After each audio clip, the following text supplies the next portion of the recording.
Ang kwentong ito ay hango sa totoong buhay. Karanasan ito ni Ugrong. Taong 1960. Cagay, Capiz.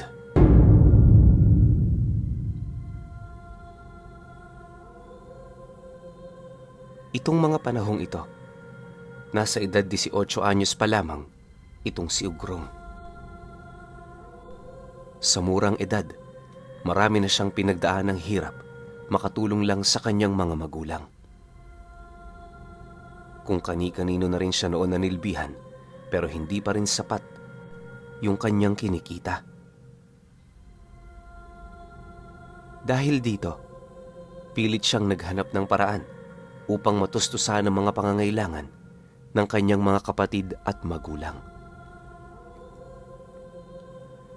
Sa loob ng ilang taon, naghanap ng mapapasukang trabaho itong si Ugrong, pero nanatili siyang bigo.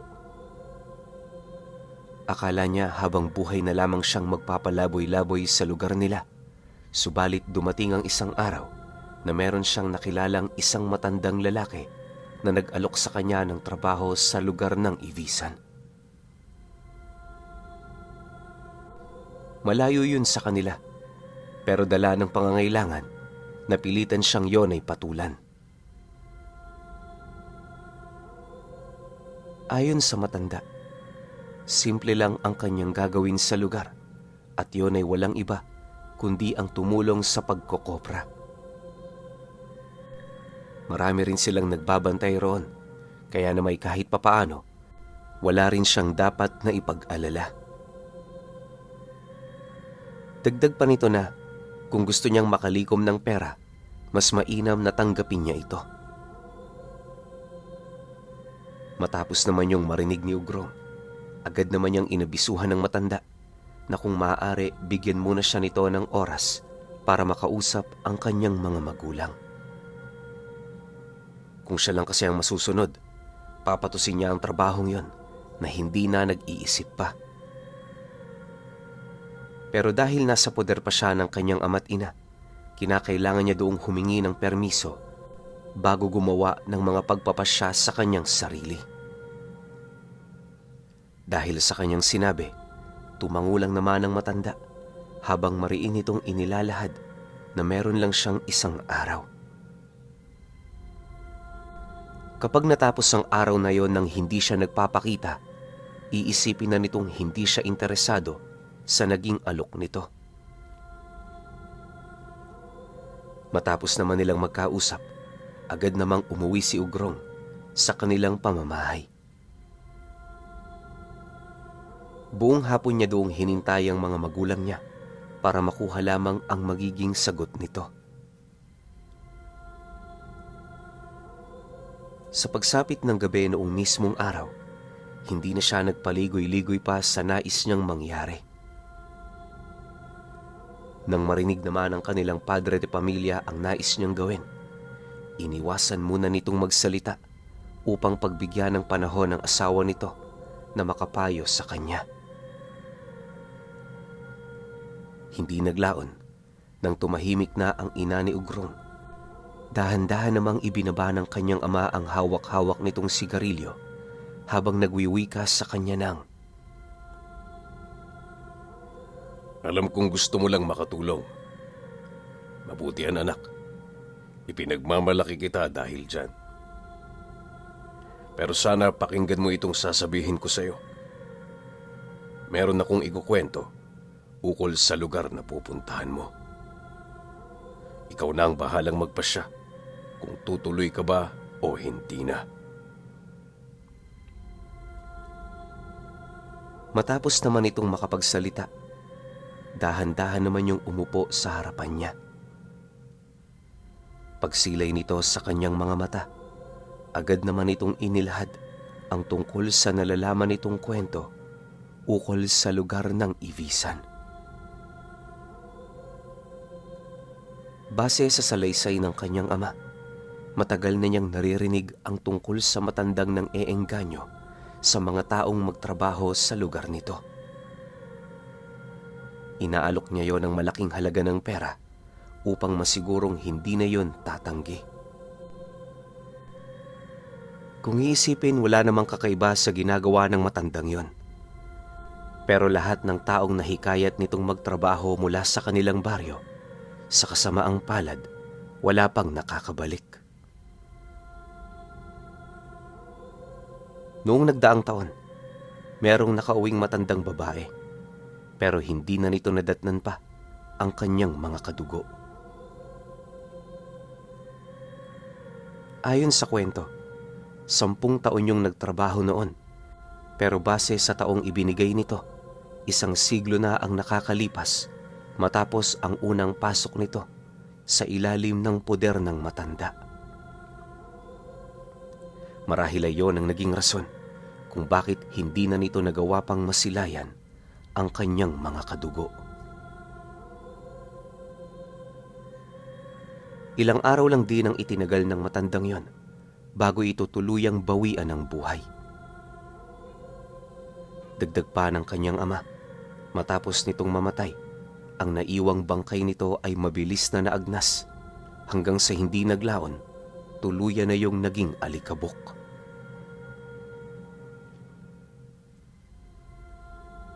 Sa pagpapatuloy ng kanilang pag-uusap, mariin naman itong inilahad sa kanya na bagaman hindi siya sigurado ukol sa sinasabi nitong matanda, malakas ang kutob nito na yon ang matandang nagpasok sa babaeng yon. Mahirap man yung paniwalaan pero naniniwala ang kanyang ama, hindi nagkataon ang lahat. Gayunpaman, alang-alang sa pangarap ni Ugrong, inabisuhan pa rin siya nitong siya ang masusunod ukol sa kung ano ang nais niyang mangyari. Nang marinig naman niya ang sinabi nito, labis-labis naman ang kanyang pasasalamat sa kanyang ama. Kahit papaano kasi, wala siya doong naramdamang pagtutol, kahit alam niyang ayaw nitong mawalay sa kanilang pamilya. Makalipas pa ang ilang minutong pag-uusap, buong tapang namang inilahad ni Ugrong ang kanyang pasya. Tay, pasensya na ho kayo. Pero kahit tutol kayo sa gagawin ko, magpupumilit na ho ko. Asahan nyo, kada kinsenas magpapadala ako sa inyo rito. Wika ni Ugrong sa kanyang ama. Bagaman kinakabahan, wala na siyang pagpipilian kundi ang manindigan sa nais niyang mangyari. Naniniwala kasi siya, minsan lang sa buhay ng tao ang magkaroon ng ganoong swerte. Nang marinig naman ito ang kanyang sinabi, napangiti lang naman ito habang sumasagot sa kanya ng, Sige anak, pasya mo yan. Ginagalang ko yan. Pero sana mag-iingat ka doon. Kung meron mang hindi kaaya-ayang mangyari, bumalik ka kagad dito. Huwag mo nang patunayan ang sarili mo. Matagal na akong humahanga sa'yo.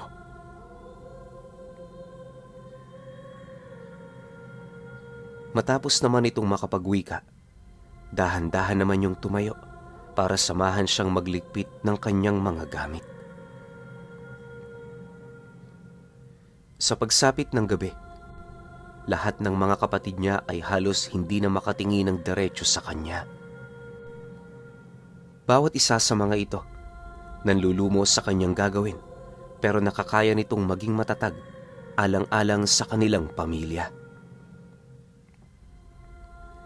Hindi naman doon ipinakita ni Ugrong na nanghihina siya, para naman kahit papaano, hindi na ito mag-isip ng kung ano. Kinabukasan, maaga pang umalis ng bahay itong si Ugrong para puntahan ang lugar na napagkasunduan nila ng matanda. Makalipas lamang ang ilang minutong paglalakad, doon na nga niya narating ang lugar kung saan bumungad sa kanya ang matandang matyagarong naghihintay. Pagsilay naman ito, dali-dali naman yung napatayo habang masayang naglalakad papalapit. Nang magkaharap na sila, agad naman siya nitong kinamayan habang nagwiwika ng, Roel ang pangalan ko. Masaya ako't hindi mo ako binigo. Tayo na. Malayo-layo pang daang tatahakin natin. Nang marinig naman yon ni Ugrong, tumangulang naman siya, hudyat ng kanyang pagsang-ayon. Sa kanilang paglalakad, kahit nais niyang lumingon sa kanilang baryo, hindi niya yun ginawa. Isa kasi yun sa kanilang mga paniniwala kung gusto niyang makabalik agad sa tahanan nila. Ilang oras pa noon ang lumipas, halos hindi na matanaw ni Ugrong ang kanilang baryo. Sa bawat paghakbang noon ng kalabaw na kanilang sinasakyan, may kung anong pakiramdam ang animoy unti-unting kumukurot sa kanyang puso. Hindi naman niya yun gaanong pinapansin dahil sa mga pangarap niyang nais niyang matupad. Sa pagsapit ng hapon, narating na nga nila ang lugar ng ibisan. Pagpasok nila noon sa baryo, bumili lang sila doon ng iilang mga gamit tapos diretso na sa lupain ng matanda. Malayo ang koprahan nito sa baryo. Bago yun marating, kinakailangan mong dumaan sa mga masusukal na daanan. Marami rin doong ahas, kaya na may hindi ito ligtas na puntahan ng mga baguhan. Ayon nga sa kanya, kahit ilang kilometro ang layo nito sa baryo, napakadalang ng mga magsasakang mapadpad sa lugar na yon. Dahil sa ganoong sitwasyon, kung kaya't lahat ng mga tauhan ito ay nagagawang makapamuhay sa paraang kanilang gusto. Sa pagkakatanda ni Ugrong, nasa humigit 15 katao ang nasa lugar na yon. Meron doong 7 nakatayong kubo na pinalilibutan naman ng mga nyog na kanilang pinagkokoprahan. Bagaman liblib ang lugar, hindi niya maipagkakaila na napakatahimik doon. Yung mga trabahador nitong namumuhay sa koprahan, napakabait at napakadaling lapitan. Sa katunayan, pagdating pa lamang nila doon, naging mainit na ang pagtanggap sa kanila. Marami na ring nag-anyaya kay Ugrong na tumira sa bahay ng mga ito, pero minabuti naman niyang tumanggi dahil ang kanyang hinihintay noon ay ang hudyat ng kanyang amo. Makalipas pa ang ilang minutong paghihintay, nang makakain na sila ng hapunan, agad namang itinuro sa kanya ng matanda ang bahay na kanyang tutuluyan. Pagsilay naman doon ni Ugrong, dali-dali naman siya doong pumasok para kilalanin ang mga bago niyang kasama. Maya-maya pa, nang marating na niya ang sala nito, doon tumambad sa kanya ang 2 lalaking animoy hindi nakatunog sa kanilang pagdating. Pagsilay naman ito sa kanya, dali-dali naman itong ibinaling ang kanilang paningin sa ibang lugar na para bang walang nakita. Hinayaan lang naman yon ni Ugrong. Gawa nang sa isip-isip niya, baka naiilang lang ito sa kanya. Sa paglalim pa ng gabi, habang nasa kasagsagan na siya ng pamamahinga, halos hindi naman niya noon magawang makatulog buhat sa ginagawa ng dalawa. Bukod kasi sa napakalakas ng mga pag-uusap nito, meron din siyang naririnig na mga kalderong nagsisikalansingan. Dala ng kanyang kuryosidad, dali-dali naman siyang lumabas kung saan doon tumambad sa kanya ang 2 niyang kasama nakaluhod sa harapan ng isang malaking puting kandila. Sa gilid ng mga ito, meron siyang nakitang isang mahabang bakal na maaaring ginagamit ng mga taong yon para patunugin ang kawaling nasa tabi nila. Makalipas pa ang ilang minutong pagmamasid, bahagya naman yung natigilan sa kanilang ginagawa matapos naman itong mapansin ang kanyang presensya sa sala. Pagsilay naman ng dalawa sa kanya, bigla naman siya noong napaatras dahil bakas sa pagmumukha ng mga ito, ang animoy hindi maipagkakailang galit sa taong kanilang nakikita. Maya-maya pa, nang akmang babalik na siya sa kanyang silid, bahagya naman siya noong napatigil matapos niyang marinig ang isa sa mga ito na nagwika ng, Bago ka lang ba rito? Pwede bang malaman kung anong taon na sa labas? Wala na kasi kaming ideya magmula noong napadpad kami sa lugar na ito.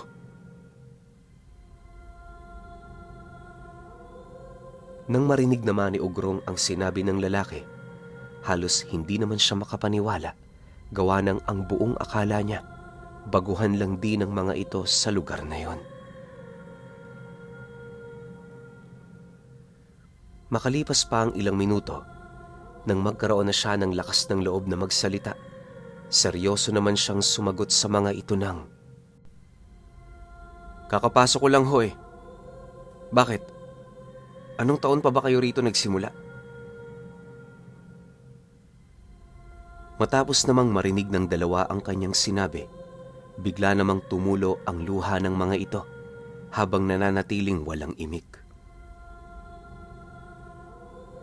Sa pagpapatuloy naman ng kanilang pag-uusap, doon niya napag-alaman, 4 na dekada na pala ang itinalon magmula noong nagtrabaho ang mga ito sa ilalim ng puder ng matanda. Pagtatapat pa nito sa kanya, mag-4 na buwan pa lamang sila roon, kaya hindi sila makapaniwala na ganun na pala katagal silang nanatili sa lugar na yon. Kung gayon, totoo nga ang sinabi nila. Iba ang pag-ikot ng panahon sa lugar na ito. Ano kayang gustong gawin sa atin ng mga demonyong yun? Makalabas lang talaga ako rito. Papatay. Naudlot na wika ng kausap niya. Bago pa man kasi nito matapos ang mga bagay na kanyang sasabihin, merong lumabas na kasing laki ng bote na alupihan sa kanyang bunganga. Sa bawat pag-apak ng mga galamay nito, bumabaon yon sa kanyang lalamunan na siyang naging sanhi upang mapasukan na lamang siya ng dugo. Nang masipat naman yon ang kaibigan niya, dali-dali naman yung tumulong habang nagwiwika yun ng, Sabi ko na sa iyo, huwag kang magsasalita ng masama kay Tandang Ruel eh. Teritoryo niya to. Kaya wala tayong magagawa kundi ang sumunod sa mga nais niyang mangyari. Maya-maya pa, nang mahugot na nila ang alupihan, pilit naman itong tinitiis ang sakit na kasalukuyan itong nararamdaman. Ayon kasi sa dalawa, na kapag gabi hindi sila maaaring gumawa ng ingay buhat sa dami ng nilalang na naninirahan sa lugar. Nang marinig naman yon ni Ugrong, ang buong akala niya tinatakot lang siya ng dalawa. Subalit, nang mapansin naman ito ang kanyang pagdududa, puwersahan naman siya nitong pinasilip sa labas ng kubo. Pagsilay niya sa buong paligid, laking gulat na lamang niya nang masipat niya ang pulupulutong ng mga hindi pangkaraniwang taong naglalakad sa buong lugar. Ayon sa lalaking kanyang kausap, lahat ng mga nagbabantay sa kanila tuwing gabi, pawang mga hindi pangkaraniwang nilalang. Ang isang lahi ng mga ito, binubuo ng mga matataas na uri ng aswang, gayon din ng mga manananggal. Dagdag pa nito na wala silang kaide-ideya kung papaano yon na kaya nang ipagsanib puwersa ng matanda. Pagtatapat pa nito na marami na sa kanilang mga katrabaho ang nagpumilit tumakas, pero lahat yon nabigo. Ang nakikita nilang dahilan sa kabiguan ng mga ito ay ang kawalan ng malawak na karunungan ukol sa lugar na kanilang kinaroroonan. Matapos naman yung marinig ni Ugrong, pilit naman siyang nagtanong sa dalawa kung makakaya ba nitong makalabas ng buhay sa lugar. Nang marinig naman ito ang kanyang sinabi, tumangulang naman yon habang inilalahad sa kanya na sa loob ng 4 na buwan, wala silang ibang ginawa kundi ang humanap ng madaraanan habang sila'y nangongopra. Ilang araw pa lamang kasi ang lumipas ng kanilang pagtatrabaho sa lugar, meron na silang natunugang kakaiba. Pagtatapat pa nito sa kanya na, kaya niya nalaman ang ganoong bagay ay dahil sa albularyo ang kanyang ama. Yun nga lang, hindi niya tangan ang mga karunungan nito, gawa ng bago pa man yun maipasa sa kanya, nagawa na siyang makumbinsi ni Tandang Noel. Matapos naman yung mailahad ng lalaki, agad naman siya nitong tinanong kung nais niya ba doong sumama. Naniniwala kasi ang mga ito na sa kanilang lahat, si Ugrong ang may pinakamaraming alam pagdating sa kasalukuyang panahon. Dahil sa sinabi nito, wala naman siyang nagawa kundi ang sumang-ayon. Para sa kanya, sapat na ang kanyang mga narinig para bumalik sa kanyang mga magulang. Medyo nababahala rin kasi siya dahil halos hindi niya maisip kung ano ang kanyang gagawin sa oras na malaman niya na matagal na palang namaalam ang kanyang mga magulang. Nang marinig naman ito ang kanyang sinabi, agad naman itong inilahad sa kanya ang araw ng kanilang pagtakas. Sa paglipas pa ng mga araw, nagpatuloy ang kanilang pangkaraniwang gawain. Habang nagtatrabaho noon si Ugrong, maigi naman niyang pinapansin ang mga katayuan ng kanilang kasama. Bawat isa sa mga ito, masayang masaya na para bang wala nang iniisip na pamilya sa labas ng lugar na yon. Habang nasa kasagsagan din sila ng pagtatrabaho, meron siyang napapansing iilang mga panauhin na animoy dumaraan sa lugar. Hindi niya mawari pero malakas ang kutob niya. Yon ang mga bantay na nagbabalat kayo. Bukod sa hindi yon makatitig sa kanya ng harapan, pansin na pansin din niya wala yung mga kanal sa gitna ng kanilang ilong at bunganga. Hindi lang yon, nangingitim na rin ang mga mata nito at halos kakulay na ng lupa ang kanilang mga balat. Ayon pa kay Ugrong na sa lahat ng mga kasama nilang nagtatrabaho sa lugar na yon, tanging sila lamang ang nakakapansin ng ganoong uri ng bagay. Hindi naglaon dahil sa bilis ng panahon, agad naman nilang napansin na kasalukuyan na palang sumapit ang araw na kanilang pinakahinihintay. Upang maisakatuparan nila ang kanilang plano, pilit pa rin nilang ginawa ang mga normal nilang ginagawa sa araw na yon. Sa pagsapit naman ng takip silim, habang unti-unti nang sumasapit ang kagat ng dilim, tahimik naman nilang inihanda ang kanilang mga dadalhin. Lahat din ng gamit na makakapagpabigat sa kanila ay iniwan na nila sa kubong yon upang maging mas mabilis ang kanilang pagkilos kung sakali mang merong makakatunog sa kanilang pag-alis.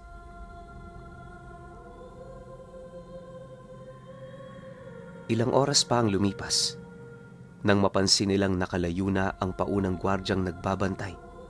Doon na sila naglakas loob na pumuslit sa likod ng kanilang bahay.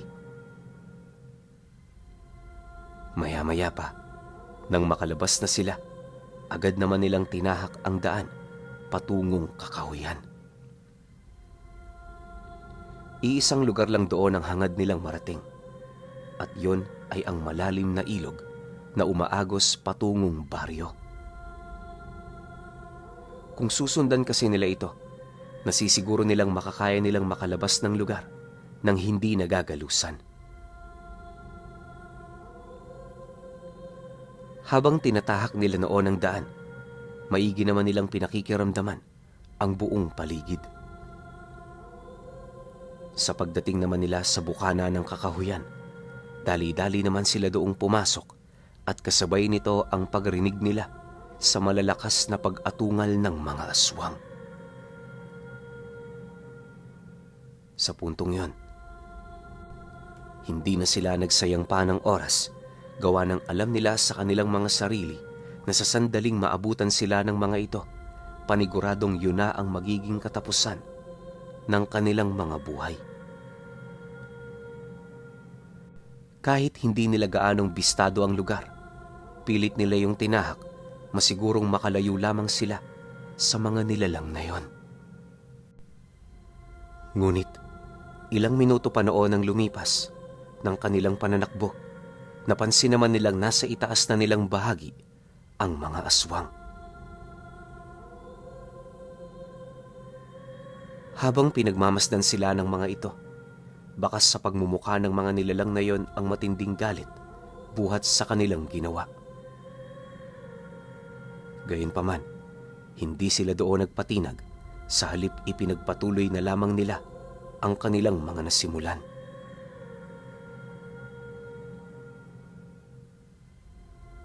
Siyam na minuto pa ang lumipas, narating na nga nila ang ilog na kanilang hinahanap. Pagdating naman nila sa pangpang nito, agad naman sila doong nagsitalunan matapos nilang masipat ang mga nagsisili parang aswang na paikot-ikot na sa lugar.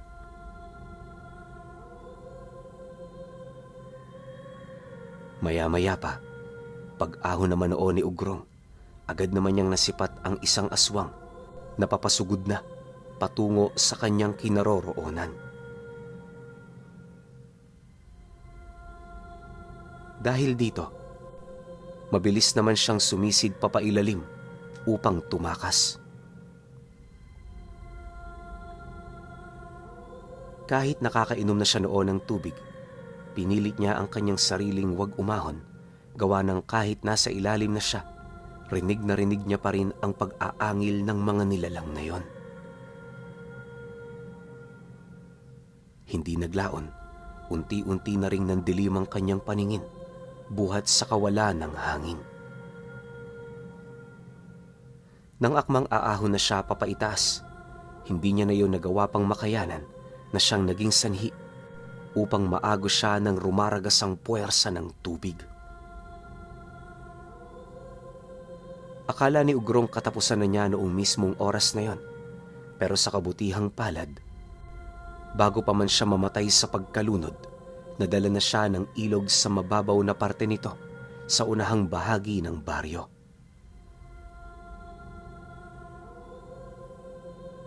Kinaumagahan pagmulat niya, nasipat niya ang mga damit ng kanyang kasama. Mula pang ilalim nitong kasuotan, nakita niya sa lugar na yon. Dahil sa ganoong pangyayari, inisip na lamang niyang nagpalit yon ng damit bago siya nito tuluyang iniwan.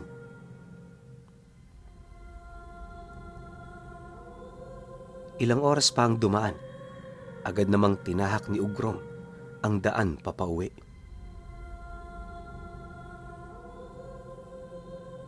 Habang nakasakay siya noon sa kangga ng mga manlalako, doon niya napagtanto, 2 taon na pala ang nakalipas magmula noong nanirahan siya sa lugar ng matanda. Isipin ninyo, ang buong akala niya, linggo pa lamang noon ang lumilipas, pero hindi pala. Kalahating araw pa ang dumaan. Awa naman ng Diyos, narating na nga niya ang kanilang tahanan. Nadatnan niya doon ang kanyang ama, tulalang nakaupo sa labas ng bahay nila. Pagsilay naman ito sa kanya, Dali-dali naman siya nitong nilapitan habang umiiyak. Sa paglipas pa ng mga araw, napag-alaman na lamang ni Ugrong sa mga albularyong kanyang napagkonsultahan na maaaring patay na yung dalawa niyang kasama. Ayon kasi sa mga ito, kailan may hindi na makakasabay sa kasalukuyang panahon ang mga katawang lupa ng taong dumaya rito. Sapat na ang 4 na dekada para sumpain sila ng panahon mismo. Inilahad din ng mga ito na maging ang katawan niya ay nagkaroon na rin ng sumpa. Subalit dahil sa 2 taon lang noon ang kanyang dinaya, kung kaya't hindi yon gaanong mapanganib. Pero alam niyo, Pinuno, magmula noong nakatakas si Ugrong sa matandang nagngangalang Noel, ni minsan hindi niya nakalimutan ang pagmumukha ng trabahador nito na minsang nagtrabaho sa lupaing dumadaya ng panahon. Ngunit hindi rin maitatanggi ni Ugrong sa kanyang sarili na talaga namang naakit siya sa alok ni Tandang Noel.